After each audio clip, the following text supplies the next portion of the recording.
Welcome back to another episode of The Wind Down. Today we will be unpacking Low-Key Losing It with the delightful Natasha Rothwell, who plays one of Issa's BFFs, Kelli. Hey, Natasha. Hey, girl. What up? You know I'm here drinking rosé, talking about the show.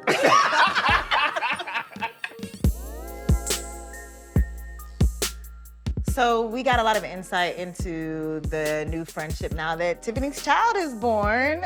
And we talked about in the room how important it was for us to highlight the issues of childbirth, especially amongst Black women. Yeah. One of the things we talked about even outside of childbirth as well is just like women's issues in hospitals being taken seriously. How we have to get second and third opinions to be taken seriously. And so, about how they don't believe our actual pain. Yeah. And so I thought it was like really cool using Tiffany's storyline this episode to sort of speak to that. With Tiffany, it allows, because she's married, because she has a child now, it allows us to talk about issues that the other three women sort of can't talk about, you know? And it is just a common issue. It's not, you think about it happening only to people that you don't know, that seem far away, but these aren't isolated incidents, so it's just important for awareness. So usually our show is pretty adult. Yes.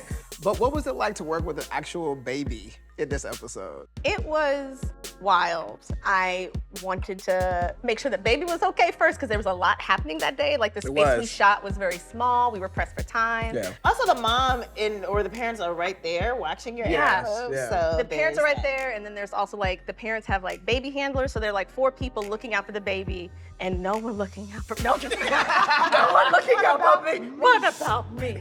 But this was just like, it was really sweet to sort of have that energy and see how it affected the other cast members. There's something very real that I think this episode does.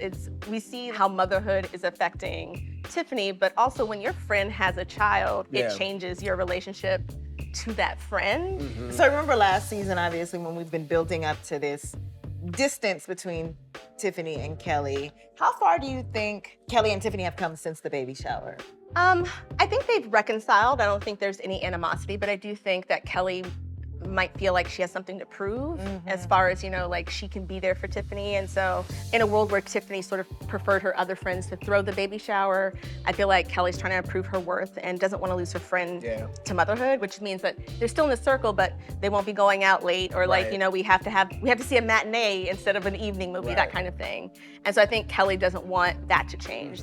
The episode ends on a kind of a big divide, right? Between Issa asking for a favor and Molly basically saying like, no. Does Issa feel betrayed that her, quote unquote best friend doesn't come through for her in her time of need?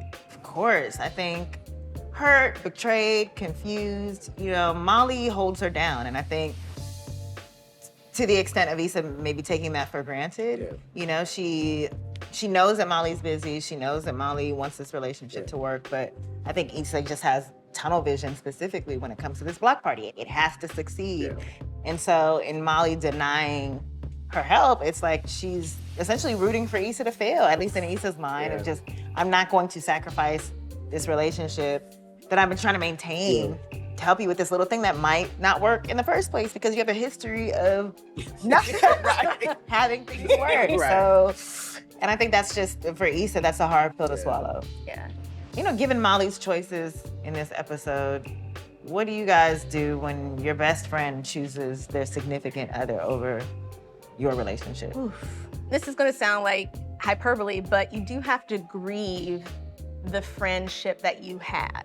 Because if you kind of hold on to that, you're constantly holding that idea of friendship as like a ruler to every interaction you have, and they will always fall short because they have fundamentally changed. And so I'm consistent, like I haven't changed. I'm still single, no.